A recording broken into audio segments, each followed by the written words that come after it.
So the last time we stopped, I was partway through Genesis 1:11, and so I'm going to start back at the top of that verse. But before I get started, I wanted to touch on one thing that I didn't, or I intended to mention last time, and I didn't quite get around to it. And that's that the first few books of the Bible are believed to be written by Moses. Um, and they are basically directly from the Torah. And the point of that is that a lot of people will say that, the Bible's 2,000 years old and it's been translated time and time again, and things could have been lost in translation, and how do we know it's true? The reality is, we still have the original transcripts. We still have the original Hebrew transcripts, and we still have the original Greek transcripts. And if you were to choose, for some reason, to learn those languages, you can go back to those original transcripts and compare them word from word to today's Bible. And you would find that there's no significant difference between those books, which is important. Partly because of what we're going to have been reading and going to continue to read. Because what we are reading, I don't know if it's because science has chosen to set itself against biblical speakings, or because God is God. Time is meaningless to God. He knows past, present, and future, which is...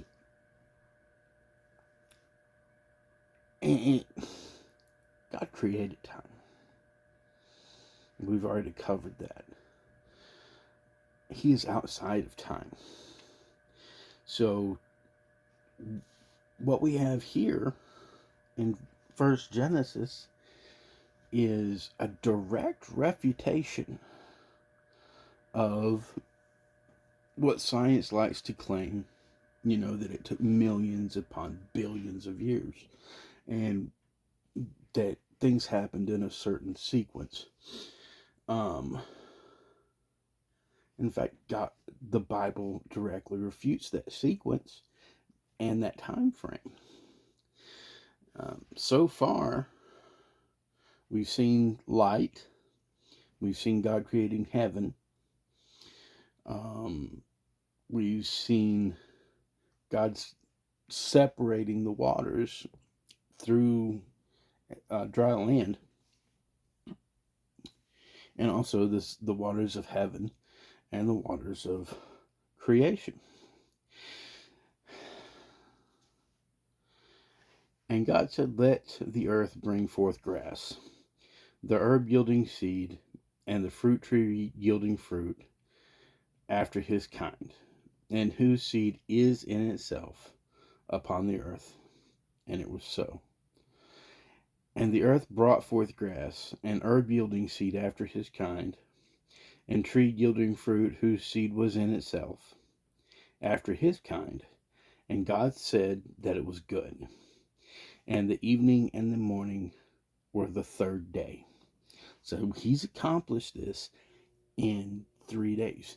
That's the rising of a sun, and a setting of a sun, and 1 night period. 3 times. So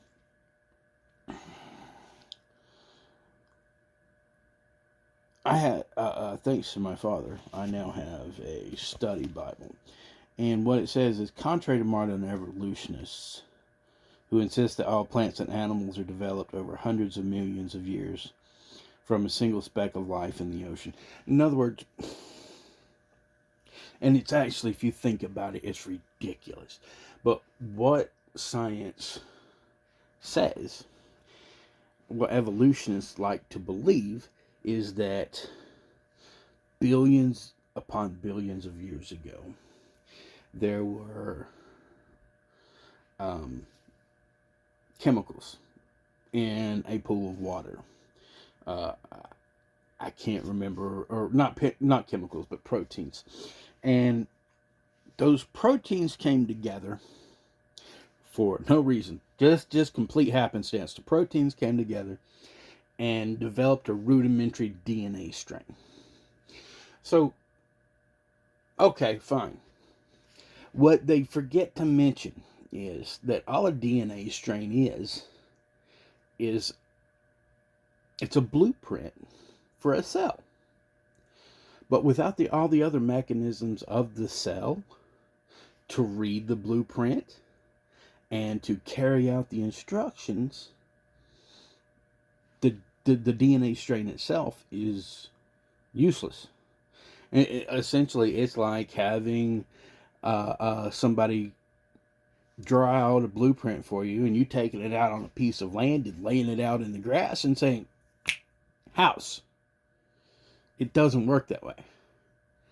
A cell doesn't work that way. And a multicellular being certainly does not work that way. There has to be the other mechanisms of the cell to, build the cell wall and replicate the cell and so on and so forth. And then you have the difference between plant cells and animal cells, and then all the differentiation between all the plant and animal species. If you really think about it, and you don't just blindly accept, that does not make sense.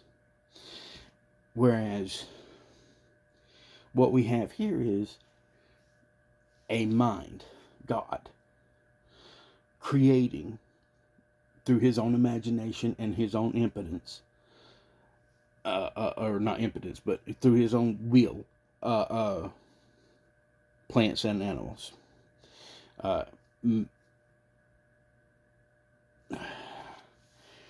Which honestly makes a lot more sense when you think about it, and you don't just blindly accept, because the cell's way too complicated. And frankly, DNA coming together on its own is meaningless. Even if I were to accept, or even if you were to accept, that an extremely complicated strand of instructions of proteins bonding together in exactly the correct order to describe even a simple cell, you still have nothing there to follow, to carry out those instructions. And God said, let there be lights in the firmament of the heaven to divide the day from the night, and let them be for signs and for seasons and for days and for years.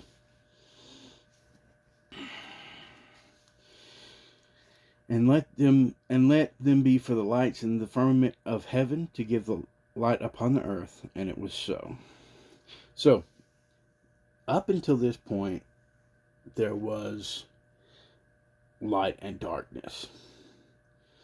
And there was no specifically named source of light. Working under the assumption that God himself was the source of the light. And what God has done is created a natural, or what is to us, a natural source for that light, which being the sun, and then the moon at night reflecting the sun's light, and then the stars, which were, as we know now, billions and billions and billions of other suns and other galaxies, light years upon light years away from us. But he created this so that honestly, I can't say why God would do this, other than to have a natural source of light, so that like the moon reflects the light, or this light of the sun. These are reflections of his own light, because light gives life. Let's see.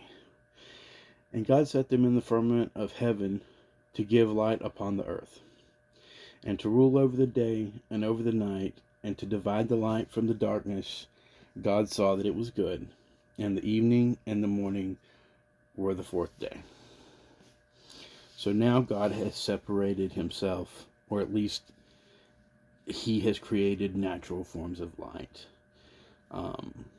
so that he's not the sole source of light in the universe, which is not to say that he's separated himself from the universe, but that's not his function. His function isn't to be subservient. It's not to serve. And that's what the sun, the moon, and all the other stars do. They serve as sources of light. And God said, let the waters bring forth abundantly the moving creatures that hath life, and fowl that may fly above the earth in the open firmament of heaven. Now, this is done simultaneously. Again, and it's a direct refutation of what evolutionary theory, because God's saying simultaneously that the water is to bring forth life, and the air is to bring forth life. In other words, there's birds and sea life began at the same time, whereas evolutionary theory says that everything began in the ocean and then came crawling out on the land and developed legs or wings or whatever and became birds and plant life and earthbound life. And God created whales and every living creature that moveth, which the waters brought forth abundantly after their kind, and every winged fowl after his kind, and God saw that it was good. Now, the wording of this, it's not how it's said classically. And honestly, I don't particularly care for it. Where it says, and God created great whales and every living creature that moveth, which the waters brought forth abundantly. Another translation of this is, and even a better translation is great sea creatures, to include the great fish as well as whales, because we know that there's not only huge whales, there's the giant octopi, and other just huge creatures that live in the ocean, up to and including the ancient sea creatures, the dinosaurs, which are mentioned later on. It's not necessarily addressed at this point, but there's other books like Job that directly mention very dinosaur-like creatures, and then there's the mention of dragons, which in description is essentially a dinosaur. It's just we moved away from the term dragon and behemoth and started using the term dinosaur. But I personally believe it's the same creature, to be honest with you. And God blessed them, saying, be fruitful and multiply, and fill the waters and the seas, and let fowl multiply in the earth. So basically, God's placed his blessings upon them. And he said, and commanded that they fill the air, fill the skies with birds, and fill the water, fill the oceans and bodies of water with fish. And the evening and the morning were the fifth day. And God said, let earth bring forth living creatures after his kind, cattle and the creeping things,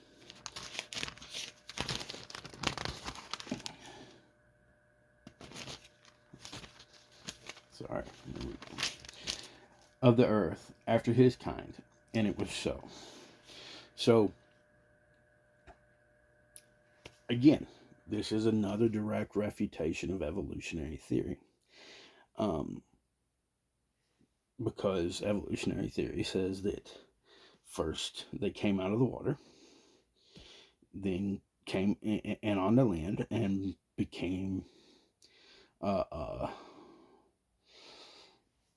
tiny rodents sometimes, but it was a step by step evolution from single cell organisms to multi cell like worms and bugs, all the way up to dinosaurs, taking millions of years to happen.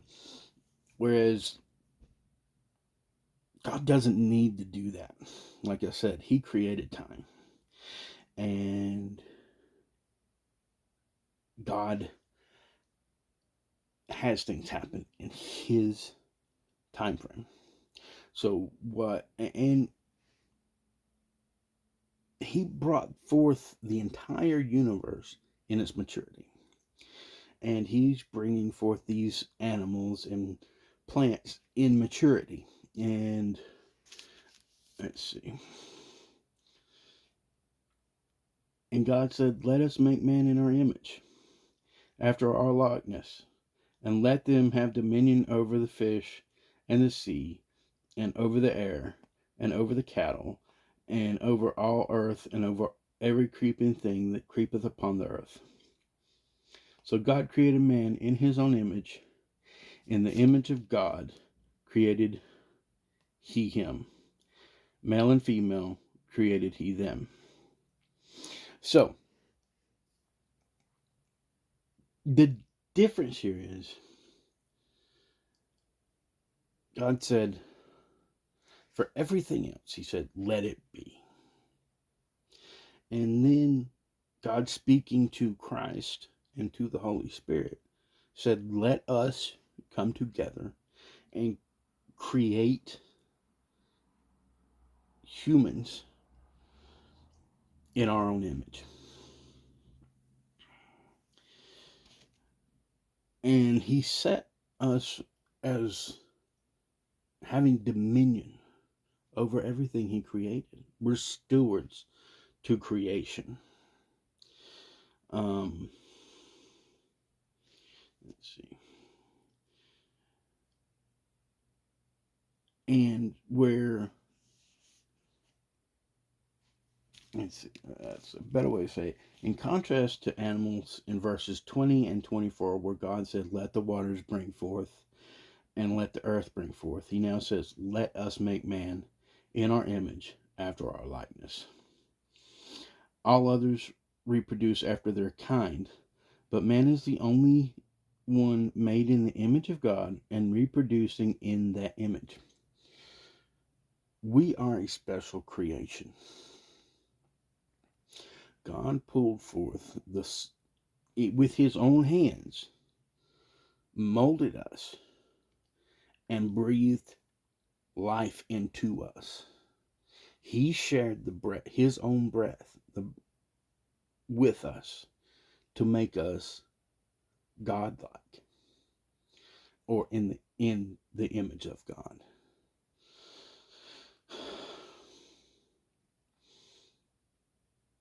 Let's see. So created man. And God blessed them, and God said unto them, be fruitful and multiply, replenish the earth, and subdue it. Have dominion over the fish of the sea, and over the fowl of the air, and over every living thing that moveth upon the earth. I'm going to stop right there. I think that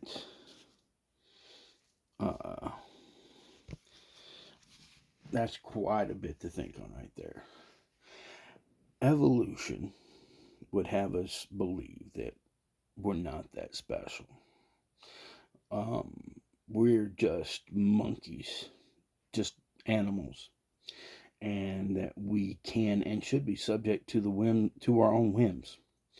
Whereas creationism, the Bible, God says that we are actually set above the animals, and we're to seek to be above our animal lusts. Now, we are subject to them, but we can choose to be better. We can choose to reach outside of our basest nature and be more godlike. And it's something that we are encouraged by God Himself to do. And we are also set as stewards over the earth, which is it's why I sympathize a lot with people who are always talking about save the earth. I sympathize with them because, in a way, they're seeking to do what we were instructed to do. We were to have dominion over the earth and all of creation, and part of that dominion is protecting it. Unfortunately, they have a tendency to want to do it outside of God, and that's where they go wrong. And that's where they go from being a benefit to humanity and to the earth and to God Himself to being annoying, first of all, and to benefiting the plans of Satan. And you need to be very careful in everything you do. Because however well intended we are as people, we always have Satan whispering in our ear. And we have to be very careful, very discerning about the voice of God. And we have to pray over the things that we choose to do. And we have to ensure that what we're striving for is within God's will. And trust me, I know just exactly how difficult that can be. I am a willful person. I want to do what I want to do, when I want to do it, and how I want to do it. And it is difficult for me to stop and say, hey, God, is this your plan? Because I want what I want, and I want it when I want it. And when we don't do that, and I'm talking from personal experience, when we don't do that, we often find ourselves doing what seems like very good things in a very bad way and regretting it deeply because suddenly, instead of following God's path, we're following the path of Satan. So be in prayer over what you do. Be in prayer over the choices you make. And go back and reread what we've read so far for yourself. And remember to first of all, take it at face value. It means what it means. It is what it is. And from there, see what it's saying to you specifically. God be with you. God bless you. Have a wonderful day. And remember, as they say, like, subscribe, and share. There are people out there who need to hear this. and the different programs that YouTube, all the algorithms, they don't like Christian material, and the algorithms are designed to bury it, and you have to beat the algorithm. So, like, share, so that other people can hear this.